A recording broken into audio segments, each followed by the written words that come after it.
Mesdames, Messieurs, bonjour et bienvenue dans la quotidienne des marchés du FX. Nous sommes le mardi 5 septembre 2017. Les marchés boursiers américains étaient fermés lundi à cause du Labor Day.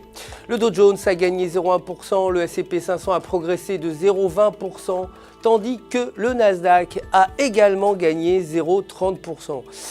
Le dollar américain, quant à lui, est resté inférieur aux autres monnaies importantes lors d'une journée de trading tranquille lundi, alors que les données décevantes sur l'emploi américain de vendredi ont continué à peser. Les menaces de la Corée du Nord ont dominé l'attention des investisseurs. Aujourd'hui, les commandes des usines américaines sont prévues à moins 3,3% contre 3% précédemment. Côté matières premières, l'or a terminé en hausse en clôturant à 1330$ l'once au milieu des tensions géopolitiques. Et sur le graphique journalier, l'or se situe sous la résistance à 1340$.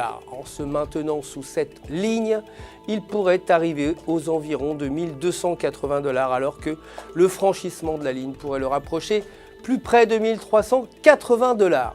Le pétrole, quant à lui, le pétrole brut a progressé, clôturant à 47,42$ le baril. Sur le graphique du jour, le pétrole s'échange dans un triangle baissier. Une sortie du triangle par le haut entraînerait le pétrole vers 52$. En revanche, une sortie du triangle par le bas pourrait le faire baisser vers les 42$. Côté devises, l'euro s'est apprécié face au dollar, clôturant à 1,1891. Techniquement, selon le graphique horaire, la paire euro-US dollar se négocie dans un triangle haussier. Avec une sortie du triangle par le bas, la paire pourrait atteindre les alentours de 1,1780, tandis qu'une sortie par le haut l'entraînerait vers 1,2100. La livre sterling s'est dépréciée face au dollar pour clôturer à 1,2927 selon le graphique. Toujours selon le graphique de 4 heures, la paire se négocie au-dessus de la ligne de support 1,2910 et si la paire maintient ce niveau, elle pourrait atteindre les alentours de 1,31 tandis qu'un repli l'entraînerait vers les 1,2700. Enfin, pour terminer, le dollar canadien a terminé en baisse lundi en s'écartant d'un plus bas de 2 ans.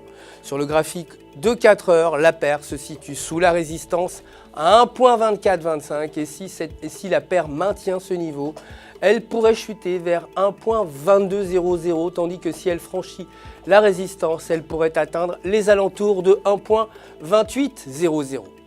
C'est la fin du flash, merci de nous avoir suivis, je vous retrouve, vous le savez, dès demain matin pour la suite de l'actualité des marchés du FX. D'ici là, restez en notre compagnie, n'oubliez pas de vous connecter sur www.ufx.com pour retrouver votre gestionnaire de compte qui, vous le savez, répondra à toutes vos questions. Toute l'équipe se joint à moi pour vous souhaiter une excellente journée sur les marchés.